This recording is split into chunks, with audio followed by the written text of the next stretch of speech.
দিন দুই পরে বলাই একটু সুস্থ হইলে বিপিন বাড়ি হইতে রওনা হইয়া পলাশপুরে আসিল। জমিদার অনাদিবাবু বেশ বিরক্ত হইয়াছেন মনে হইল, কারণ প্রায় 15 দিন কামাই হইয়া গিয়াছে বিপিনের। বাহিরের ঘরে বসিয়া তিনি বিপিনকে জমিদারি সম্বন্ধে অনেক উপদেশ দিলেন। প্রজাদের নিকট হইতে কিস্তি খেলাপি সুদ আদায় কিভাবে করিতে হইবে সে সম্বন্ধে আলোচনা করিলেন। বলিলেন, নালিশ মামলা করতে পিছুলে চলবে না, এবার গিয়ে কয়েক নম্বর মামলা রুজু করে দাও, দেখি টাকা আদায় হয় কিনা। বিপিন বলিল, নালিশ করতে গেলেই তো টাকার দরকার। এখন মহালের যেমন অবস্থা, তাতে আপনাদের খরচের টাকাই দিয়ে উঠতে পারি না, তার ওপর মামলার টাকা। অনাদিবাবু কাহারও প্রতিবাদ সহ্য করিতে পারেন না। বলিলেন, তা বললে জমিদারির কাজ চলে না, টাকা যেখান থেকে পাবে জোগাড় করবে। তোমাকে তবে গোমস্তা রেখেছি কি মুখ দেখতে? সেসব আমি জানি না, টাকা চাই। বিপিনও বিনোদ চাটুর্যের ছেলে, সে কাহারও কথা শুনিবার পাত্র নয়। বলিল, আজ্ঞে আপনাকে আগেও বলেছি, এখনও বলছি, ওভাবে টাকা আদায় আমায় দিয়ে হবে না। এতে যদি আপনার অসুবিধে হয় তাহলে আপনি অন্য ব্যবস্থা করুন। কথাটা বলিয়া ফেলিয়াই ভাবিল, এই সংসারের দুরবস্থা, বলাইয়ের অসুখের সময়, এ কি কাজ করিল সে? ইহার ফলে এখনই চাকুরি যাইবে। অনাদিবাবু কিন্তু তখনই তেমন কোনো কথা বলিলেন না, নিঃশব্দে বাড়ির মধ্যে চলিয়া গেলেন। বিপিন সেখানে বসিয়াই রহিল। কিছুক্ষণ পরে রাগটা কাটিয়া গিয়া তাহার মাথা একটু ঠান্ডা হইল। অনাদিবাবুর মুখে মুখে অমনতর জবাব দেওয়া তাহার উচিত হয় নাই। চাকুরি গেলে বাড়ি গিয়া খাইবে কি? তবে ইহাও ঠিক, সে সুর নরম করিয়া ছোট হইতে পারিবে না। ইহাতে চাকুরি যায় আর থাকে। এদিকে আর এক মুশকিল, বেলা 11টা বাজে, স্নান আহারের সময় উপস্থিত। যাহাদের চাকুরি একরূপ ছাড়িয়াই দিল এখনই, তাহাদের বাড়ি আহারাদি করিবেই বা কি করিয়া?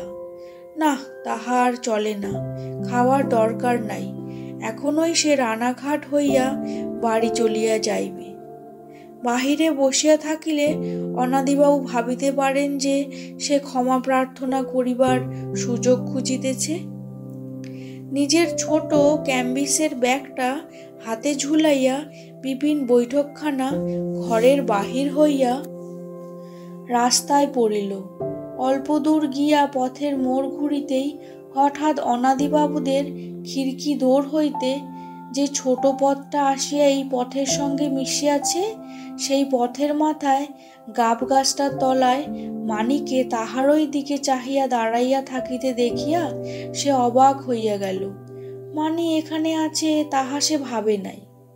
মানিদের খিড়কি দোর খোলা, এইমাত্র সে যেন দোর খুলিয়া বাহির হইয়া আসিয়াছে। বিপিন কিছু বলিবার আগেই মানি বলিল, কোথায় যাচ্ছ বিপিনদা? তারপর আগাইয়া আসিয়া বিপিনের সামনে দাঁড়াইয়া আদেশের সুরে বলিল, যাও গিয়ে বৈঠকখানায় বসো, আমি তেল পাঠিয়ে দিচ্ছি, বেলা হয়েছে 12টা, নাওয়া খাওয়া করে হবে না, কতক্ষণ হাঁড়ি নিয়ে বসে থাকবে লোকে? প্রায় 20-22 দিন পরে মানির সঙ্গে এই প্রথম দেখা। মানির কথার প্রতিবাদ করিবার শক্তি জোগাইল না তাহার।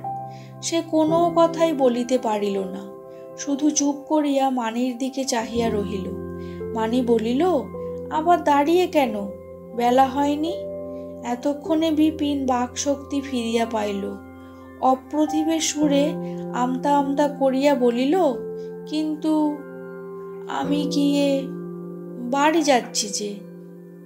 মানি পূর্ববৎ সুরেই বলিল, তোমার পায়ে আমি মাথা খুঁড়ে খুনোখুনি হব এই দুপুরবেলা বিপিনদা? জ্ঞান বুদ্ধি আর কবে হবে তোমার? যাও ফিরে বৈঠকখানায়। বিপিন অবাক হইল মানির চোখ মুখের ভাব দেখিয়া। কতটা টান থাকিলে মেয়েরা এমন জোরের সঙ্গে কথা বলিতে পারে। বিপিনের তাহা বুঝিতে বিলম্ব হইল না। কিন্তু অনেক কথা বলিবার থাকিলেও সে দেখিল খিড়কি দোরের দিকে প্রকাশ্য পথের উপর দাঁড়াইয়া মানির সঙ্গে বেশি কিছু কথাবার্তা বলা উচিত হইবে না। এইসব পল্লীগ্রাম জায়গা। দ্বিরুক্তি না করিয়া সে ব্যাগ হাতে আবার আসিয়া অনাদিবাবুদের বৈঠকখানায় উঠিল।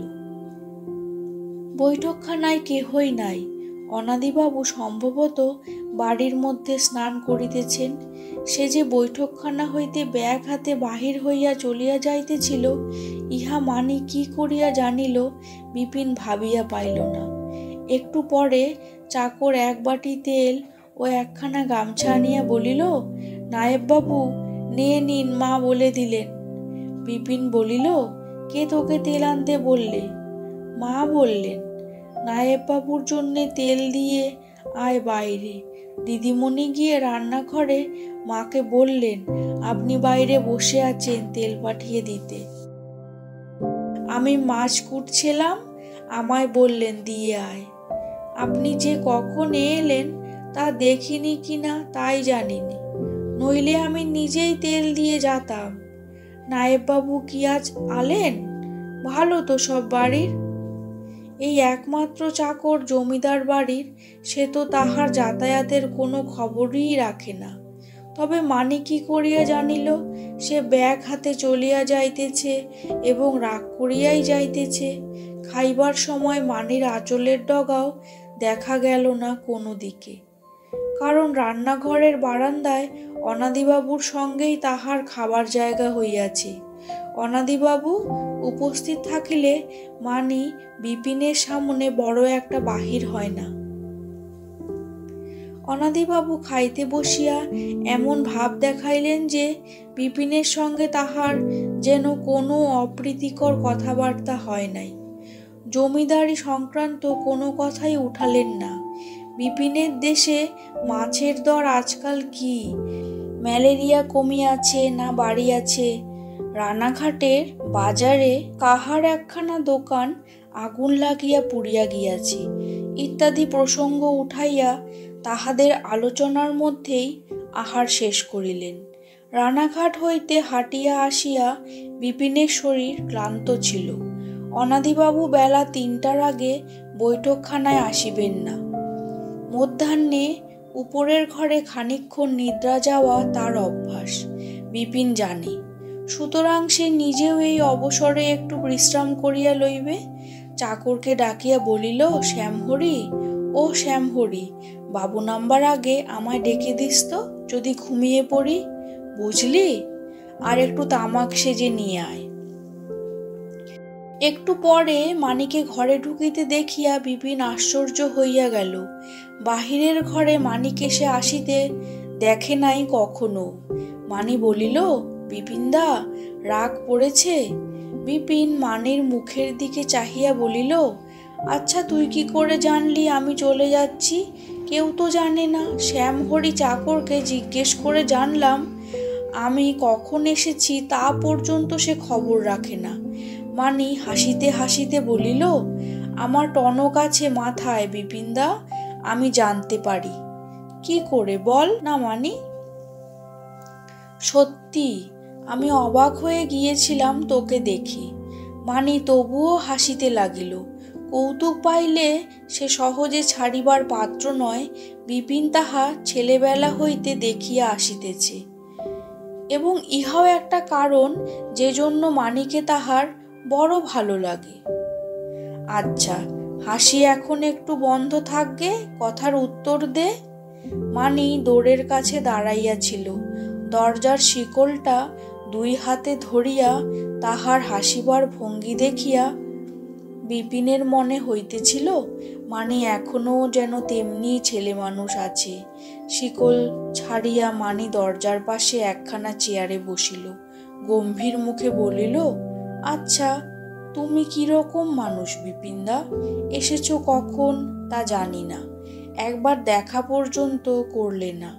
তারপর বাবা বুড়ো মানুষ কি বলেছেন না বলেছেন তুমি অমনি চটে গেলে, আর এই ঠিক দুপুরবেলা, খাওয়া না দাওয়া, না, কাউকে কিছু না বলে পালিয়ে যাওয়া হচ্ছিল পুটুলি হাতে। তুই জানলি কি করে? আমি জানবো কি করে? বাবা রান্নাঘরে গিয়ে মার কাছে বললেন যে তোমার সঙ্গে কথা কাটাকাটি হয়েছে কি নিয়ে। মাকে বললেন শ্যামহরিকে দিয়ে তোমার নাইবার তেল পাঠিয়ে দিতে। বাবার মুখে শুনে আমার ভয় হলো। আমি তো তোমায় চিনি। তাড়াতাড়ি বাইরের ঘরের দরজা পর্যন্ত এসে দেখি তুমি ওই বাতাবি নেপুতলা পর্যন্ত চলে গিয়েছো। চেঁচিয়ে ডাকতে পারি না তাও, আর তখনই ছুটে খিড়কি দৌড়ে গেলুম। রাস্তার বাঁকে তোমায় আসতেই হবে। বাপরে, কি রাগ! রাগ নয়, মনে দুঃখ তো হতে পারে। কি দুঃখ? তুমিই বলেছ বাবাকে যে না পোষায় আপনি অন্য লোক রাখুন। বাবা তোমাকে তো কিছু বলেনি। বিপিন চুপ করিয়া রহিল। এ কথার জবাব দিতে গেলে অনাদিবাবুর বিরুদ্ধে অনেক কথা বলিতে হয়, তাহা সে মানিকে বলিতে চায় না। মানি বলিল, বিপিনদা, আমার কাছে তুমি কি বলেছিলে মনে আছে? কি কথা? এরই মধ্যে ভুলে গেলে? বলেছিলে না আমায় না জিজ্ঞেস করে চাকরি ছাড়বে না? কথা দিয়েছিলে, মনে আছে? মনে ছিল না, এখন মনে পড়েছে বটে। তা নয়, রাগের সময় তোমার জ্ঞান ছিল না, এই হলো আসল কথা। উহ, কি জোর! বেরিয়ে যাওয়া হলো। দেখতে না দেখতে একেবারে বাতাবি নেবুর গাছের কাছে। ভাগ্যিস আমি ছুটে গেলুম খিড়কির দৌড়ে, নইলে এতক্ষণ রানাঘাটের অর্ধেক রাস্তা। কিন্তু এতক্ষণ পরে একটা কথা বলি মানি, তুই যে এসেছিস বা এখানে আছিস এ কথা আমি কিন্তু কিচ্ছু জানি না। আমি তোকে খিড়কি দৌড়ের পথে দেখে অবাক হয়ে গিয়েছিলাম। বাবা কিছু বলেননি? উনি তোর কথা আমার কাছে কি বলবেন? কখনো বলেন না, আমি জিজ্ঞেস করি। তা নয়, আমি থাকলেই তো খরচ বাড়ে। খরচ বাড়লেই জমিদারি তাগাদা জোর করে করবার ভার পড়ে তোমার ওপর।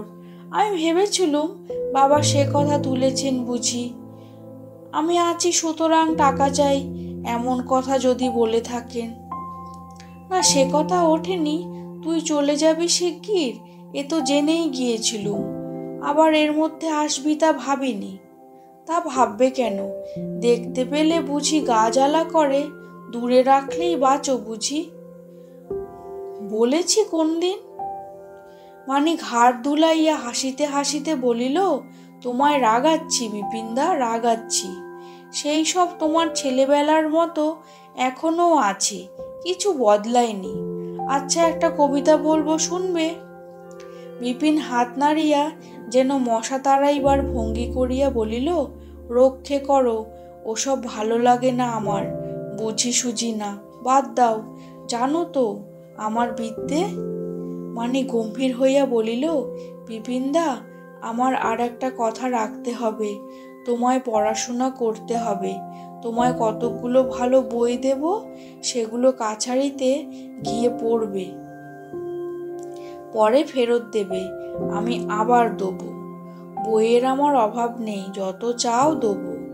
বিপিন তাচ্ছিল্যের স্বরে বলিল, বই আমি অনেক পড়েছি, তুই যা। বুড়ো বয়সে আবার বই পড়তে যাই, আর উনি আমার মাস্টারনি হয়ে এসেছেন। মানি রাগিয়া বলিল, এসেছি তো তোমার মাস্টারনি হয়ে। পড়তে হবে তোমায়, বই দিচ্ছি, নিয়ে যাও যদি ভালো চাও। এহ, একেবারে ধিঙ্গি হয়ে উঠেছেন আর কি, পড়াশুনো শিখেই তুলেছেন। বিপিন হাসিতে লাগিল। মানি বলিল, সত্যি বলছি বিপিনদা, নিজের জীবনটা তুমি ইচ্ছে করে গোল্লায় দিলে, নইলে আজ আমার বাবার বাড়ি চাকরি করতে আসবে কেন তুমি? লেখাপড়া শিখলে কাকুর তোমায় ভালো চাকরি দেবে কে বলো তো? আবার তেজ করে চলে যাওয়া হয়। যাও, বই দিচ্ছি, নিয়ে পড়োগে। আর একখানা ডাক্তারি বই দিচ্ছি, সেখানা যদি ভালো করে পড়তে পারো তবে আর চাকরি করতে হবে না। ডাক্তারি বইয়ের কথায় বিপিন উৎসাহিত হইয়া উঠিল। নতুবা এতক্ষণ মানির গুরু মহাশয় গিরিতে তাহার হাসি আর থামিতেছিল না। বলিল, বেশ, ভালোই তো। কি বই পড়তে হবে এনে দিও, দেখি চেষ্টা করে। মানুষ হও বিপিনদা, আমার বড্ড ইচ্ছে। তোমার বুদ্ধি আছে, কিছু কাজে লাগালে না তাকে। ডাক্তারি যদি শিখতে পারো, ভেবে দেখো কারও চাকরি তোমায় করতে হবে না। আমার এক দেওর ডাক্তারি পাশ করেছে, বীজপুরে ডাক্তারখানা খুলে বসেছে। 150 টাকার কম কোনো মাসে পায় না। সেসব পাশ করা ডাক্তারের কথা ছেড়ে দে। আচ্ছা, বাংলা বই পড়ে ডাক্তার হওয়া যায়? কেন হওয়া যাবে না, খুব যায়। তোমায় বই আমি আরও দেবো। তারপর আমার সেই দেওরকে বলে দেবো, তার কাছে 6 মাস থেকে শিখলে তুমি পাকা ডাক্তার হয়ে যাবে। সে কথা পরে হবে। এখন তোমায় বই এনে দিই, সেগুলো নিয়ে কাছারি যেও, আর রোজ পড়ো। কবে যাবে সেখানে? কাল সকালেই যেতে হবে, দেরি আর করা চলবে না। আচ্ছা বসো, আমি বই বেছে বেছে নিয়ে আসি। মানি বিপিনের দিকে চাহিয়া কেমন এক প্রকার হাসিয়া চলিয়া গেল। মানির এ হাসি বিপিনের পরিচিত, ছেলেবেলা হইতে দেখিয়া আসিতেছে। মনে মনে ভাবিল, মানিটা বড় ভালো মেয়ে, এতটুকু ঠেকার নেই, বেশ মনটি। তবে মাথায় একটু ছিট আছে। নইলে আমায় এ বয়সে লেখাপড়া শেখাবার চেষ্টা করে। মানি একরাশ বই লইয়া ঘরে ঢুকিয়া বিপিনের সামনে বইয়ের বোঝা নামাইয়া বলিল, দেখে ভয় হচ্ছে নাকি? কিছু ভয় নেই। এর মধ্যে 2খানা শরৎবাবুর নভেল আছে, শ্রীকান্ত আর দত্তা। পড়ে দেখো, কি চমৎকার। উহ, তুই দেখছি আমায় রাতারাতি পণ্ডিত না করে ছাড়বি না মানি। মানি আর একখানা মোটা বই হাতে লইয়া বিপিনের হাতে দিয়া বলিল, এইখানা সেই ডাক্তারি বই, এ আমার শ্বশুরবাড়ির জিনিস, তোমায় দিলাম, এ থেকে তুমি করে খেতে পারবে।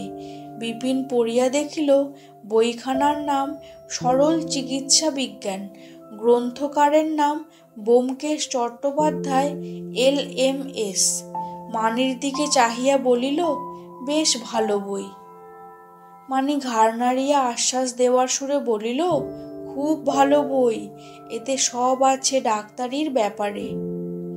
বাকিটুকু হয়ে যাবে এখন। আমার সেই দেওরের কাছে থেকে কিছুদিন শিখলে আমি সব ঠিক করে দেবো এখন। আর ওগুলো কি বই? একখানা শরৎবাবুর দত্তা বললুম যে, চমৎকার বই, পড়ে দেখো। উপন্যাস, উপন্যাস পড়নি কখনো? আমাদের বাড়িতে ছিল বাবার আমলের ভুবন মোহিনী বলে একখানা উপন্যাস, সেখানে পড়েছি। ওসব বাজে বই, ভালো বই তুমি কিছুই পড়নি, খোঁজও রাখো না বিপিনদা। আজকাল মেয়েরা যা জানে তুমি তাও জানো না, দুঃখ হয় তোমার জন্যে। শরৎবাবু ভালো লেখক, নাম শুনিনি তো? তুমি কার নাম শুনেছ? বঙ্কিমবাবুর নাম জানো? রবি ঠাকুরের নাম জানো? নাম শুনেছি ওই পর্যন্ত, পড়িনি কোনো বই। আছে তাদের বই, এগুলো আগে পড়ে শেষ করো, পরে দেবো। শোনো, আমি শ্যামহরি চাকরকে বলে দিচ্ছি, তোমার পুটুলি আর বই দত্তপাড়ায় কাছারিতে পৌঁছে দিয়ে আসবে। নইলে তুমি নিয়ে যাবে কি করে? ওতে দরকার নেই মানি, তোমার বাবা কি মনে করবেন? আমার মোট বইবার জন্যে চাকরকে বলবার কি দরকার? সে ভাবনা তোমায় ভাবতে হবে না। আমি বললে বাবা কিছু বলবেন না। আজই যাবে, এক্ষুনি বেরুবো। অনাদিবাবু ঘুম থেকে উঠলেই তার সঙ্গে দেখা করেই বেরিয়ে পড়ব। বাবা ঘুম থেকে উঠলেই আমি চাকরের হাতে চা পাঠিয়ে দেবো। এখন চা খেয়ে যেও। মানি চলিয়া যায় বিপিনের ইচ্ছা নয়। অনাদিবাবুর এখনো উঠিবার সময় হয় নাই। মানি আরও কিছুক্ষণ থাকুক না। বিপিন কহিল, তোর সঙ্গে একটা পরামর্শ করি মানি, নইলে আর কার সঙ্গেই বা করব। বলাইকে নিয়ে বড় বিপদে পড়ে গিয়েছি। ওর অসুখ আবার বেড়েছে। এদিকে তো এই অবস্থা। বাড়িতে থাকলে কুপথি করে, কারও কথা শোনে না। কি করি বলতো? এমন দুর্ভাবনা হয়েছে ওর জন্যে। এই যে আসতে দেরি হয়ে গেল বাড়ি থেকে, সে ওরই অসুখ বাড়ল বলে। নইলে তোর কাছে যা কথা দিয়ে গিয়েছিলাম তার আগেই আসতাম। বলাইয়ের অসুখের ভাবনা বিপিনের মনে যেন পাথরের বোঝা চাপাইয়া রাখিয়া দিয়াছে। সব সময় মানির কাছে সে বোঝা কিছুক্ষণের জন্য নামাইয়াও সুখ। মানিকে সে মনে মনে বুদ্ধিমতী শিক্ষিতা মেয়ে বলিয়া শ্রদ্ধা করে। অন্তত সে মানির চেয়ে বেশি বুদ্ধিমতী ও শিক্ষিতা মেয়ে কখনো দেখে নাই। সেই জন্য মানি কি পরামর্শ দেয় শুনিবার নিমিত্ত বিপিন উৎসুক হইল। মানি বলিল, ওকে তো সেবার হাসপাতাল থেকে নিয়ে গেলে, হাসপাতালে আবার দিয়ে এসো না। হাসপাতালের বড় সাহেবের সঙ্গে দেখা করেছিলুম, তারা ওকে হাসপাতালে রাখতে চায় না। বলে ও রুগী হাসপাতালে রেখে উপকার হবে না। মানি একটু ভাবিয়া বলিল, তাহলে কি জানো, আমার দেওরকে না হয় একখানা চিঠি লিখি বীজপুরে রেলের হাসপাতালের কাছে, সেখানে যদি কোনো বন্দোবস্ত করা যায়। দেওর তো ওখানে ডাক্তার, কালই চিঠি লিখব। এই সময় বাড়ির মধ্যে অনাদিবাবুর গলা শোনা গেল। তিনি ঘুম হইতে উঠিয়া দোতলার বারান্দায় কাহার সঙ্গে কথা কহিতেছেন। মানি বলিল, ওই বাবা উঠেছেন, আমি আসি, চা এখুনি পাঠিয়ে দিচ্ছি। আর বইগুলো পড়তে হবে, আর আমাকে বলতে হবে সব কথা, যেন ভুলে যেও না। বিপিন হাসিয়া ব্যঙ্গের সুরে বলিল, ওরে আমার মাস্টার নিরে, বাজে কথা বলো না বিপিনদা, বলে দিচ্ছি। আর ডাক্তারি বইখানার কথা যেন খুব করে মনে থাকে। জীবনে উন্নতি করবার চেষ্টা করো বিপিনদা, কেন চিরকাল পরে দাসত্ব করবে? মানির কথায় বিপিনের হাসি পাইল। কি মুরব্বী হইয়া উঠিয়াছে মানি এই অল্প বয়সে। কথার খই ফুটিতেছে মুখে। বলিল, দাঁড়া মানি, একটা কথা, তুই ব্রাহ্ম সমাজের মতো বক্তৃতা দিবি নাকি? কলকাতায় গিয়ে দেখছি মানুষ হয়ে গেলি। আবার বাজে কথা? চুপ! কি কথা বলছিলে বলবে? এই বাজে কথা, না আরও কোনো কথা আছে? তুই আর কতদিন আছিস এখানে? ঠিক নেই, যতদিন ওরা রাখে ওদের মর্জি। কেন? বিপিন একটু ইতস্তত করিয়া বলিল, এবার এলে তোর সঙ্গে দেখা হবে কি না তাই বলেছিলাম। খুব দেখা হবে। কতদিনের মধ্যে আসছো? বেশি দিন দেরি নাই বা করলে? খুব দেরি করা না করা আমার হাতে নয়। যদি আদায় হয় চট করে, এই সপ্তাহেই আসতে পারি, নয়তো 15-20 দিন দেরিও হতে পারে। মানি বলিল, আচ্ছা যাই। মানি চলিয়া যায় বিপিনের ইচ্ছা নয়, কিন্তু অনাদিবাবু উঠিয়া হয়তো ওপরের বারান্দায় পায়চারি করিতেছেন। এই অবস্থায় তাহাকে আর ধরিয়া রাখা উচিত নয়।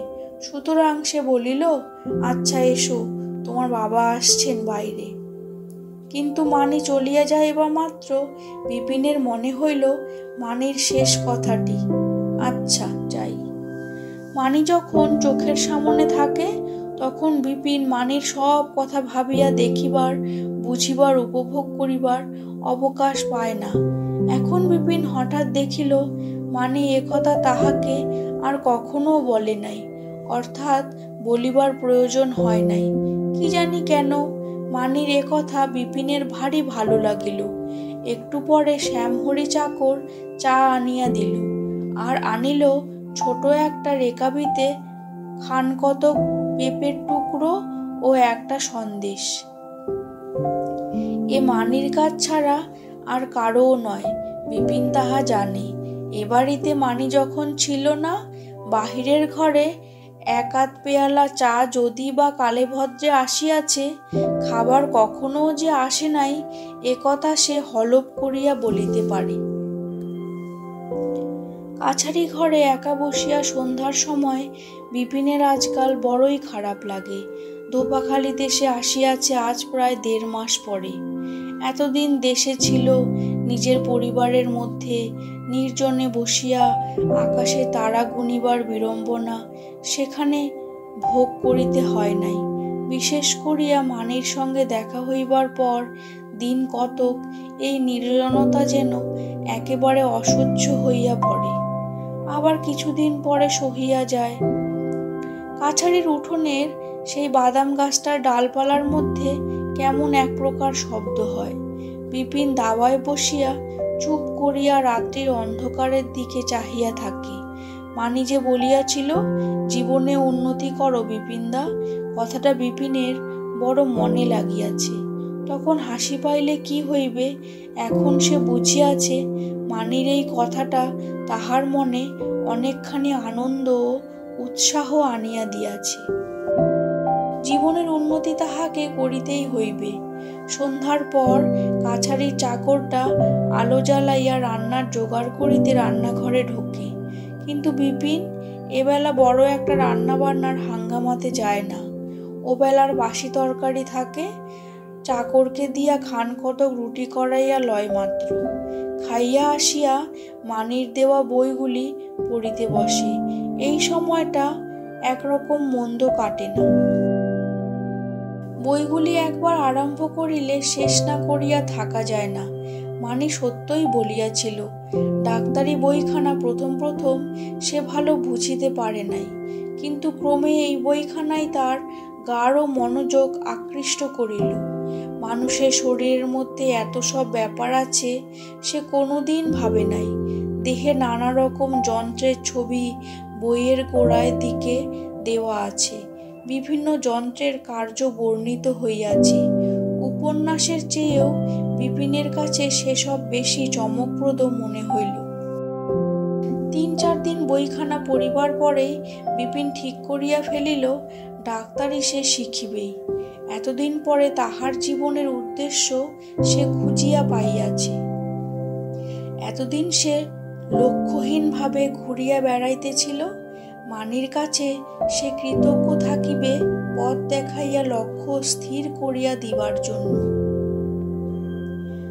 দিন 15 লাগিল বইখানা শেষ করিতে। শেষ করিয়া একটা কথা তাহার মনে হইল, কি অন্যায় সে করিয়াছে। পৈতৃক অর্থের অপব্যয় করিয়া আজ যদি টাকা থাকিত হাতে, সে চাকুরি ছাড়িয়া কলিকাতায় কোনো ডাক্তারি স্কুলে ভর্তি হইয়া কিছুদিন পড়াশোনা করিত। বাংলা ভাষায় ডাক্তারি ব্যবসায় শেখানো হয়, এমন স্কুল কলিকাতায় আছে। এই বইখানার মধ্যে সে স্কুলের বিজ্ঞাপন আছে শেষের পাতায়।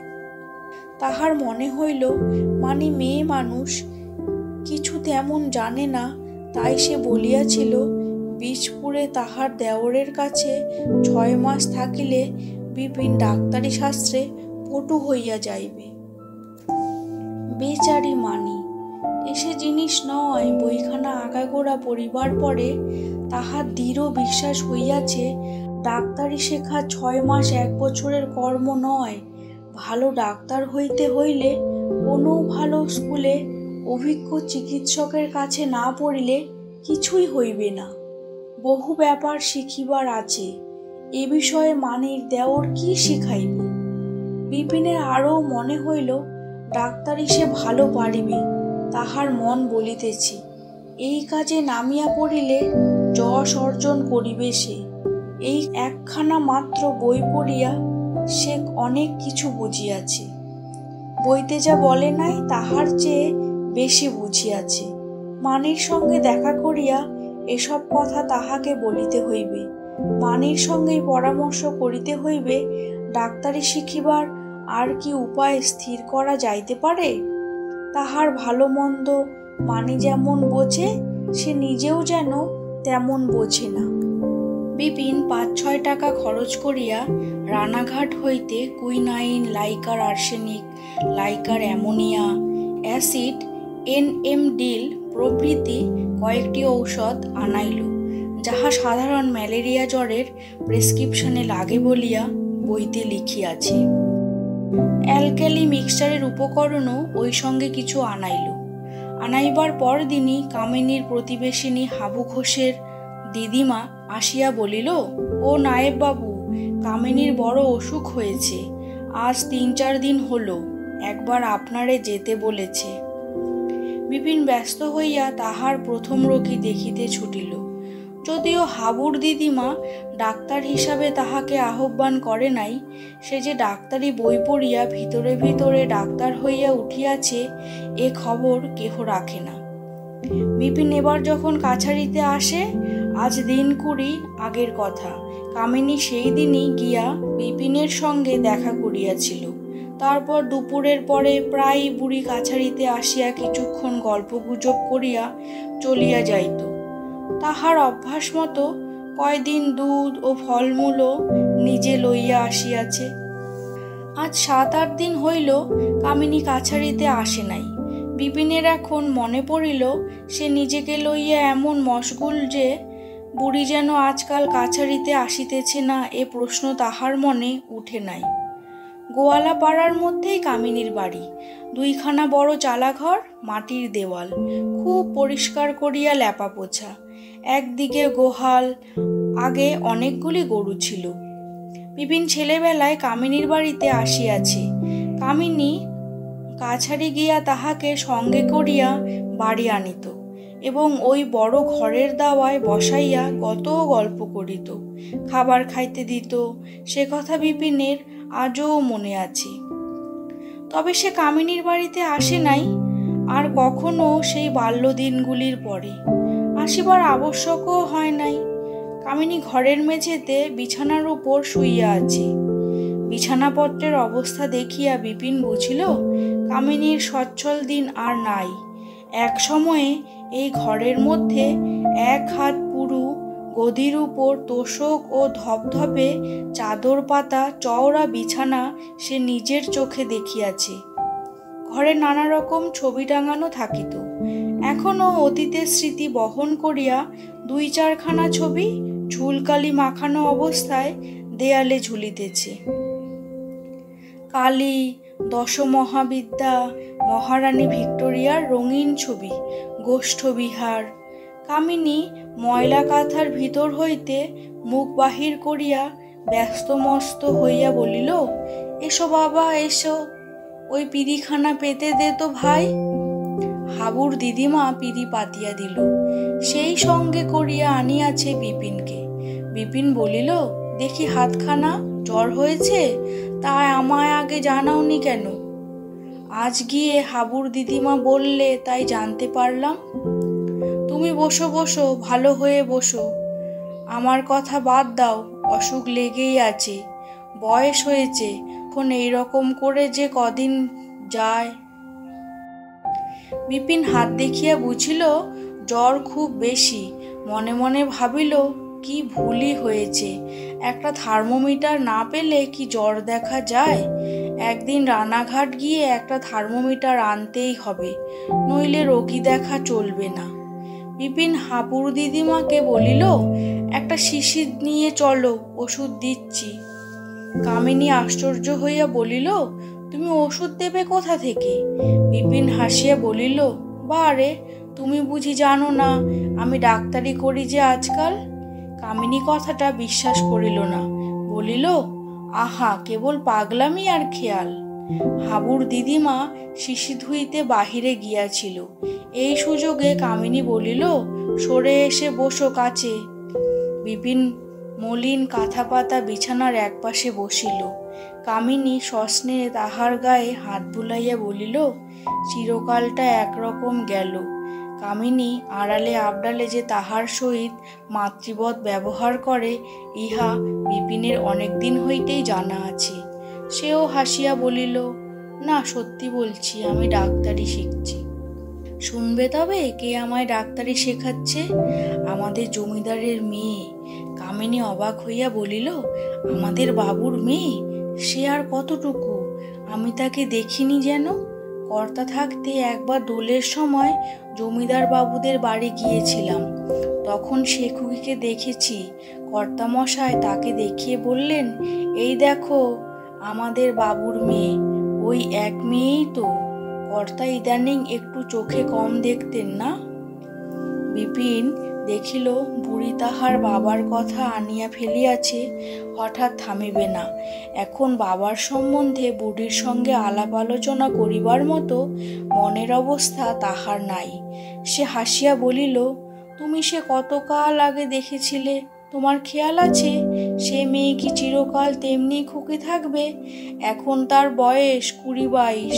অনাদিবাবুদের বাড়ি দোল হতো, আজকের কথা নয়, আমার ছেলেবেলার কথা।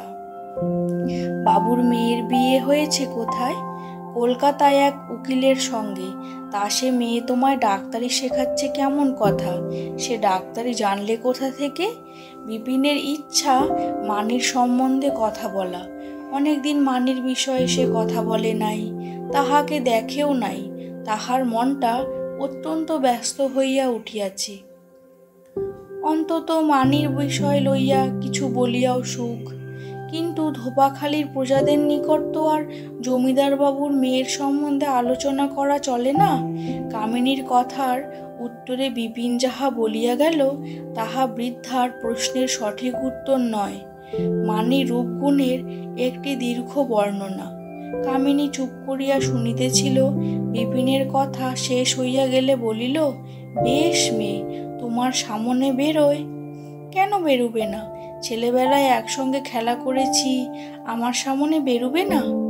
একটা কথা বলি, তার বিয়ে হয়ে গিয়েছে, তোমারও ঘরে সোনার পীরতিমের মতো বউ। আমার একটা কথা শোনো বাবা, তুমি তার সঙ্গে আর দেখাশুনো করো না। তুমি কালকের ছেলে, কি জানো আর কি বা বোঝো? তোমার মাথায় এখনো অনেক রকম পাগলামি ঢুকে আছে। তোমায় জানতে আমার বাকি নেই বাবা, কর্তামশায়ের তো ছেলে। তুমি ও মেয়ের ত্রিসীমানায় ঘেঁষো না, নিজে কষ্ট পাবে, তাকেও কষ্ট দেবে।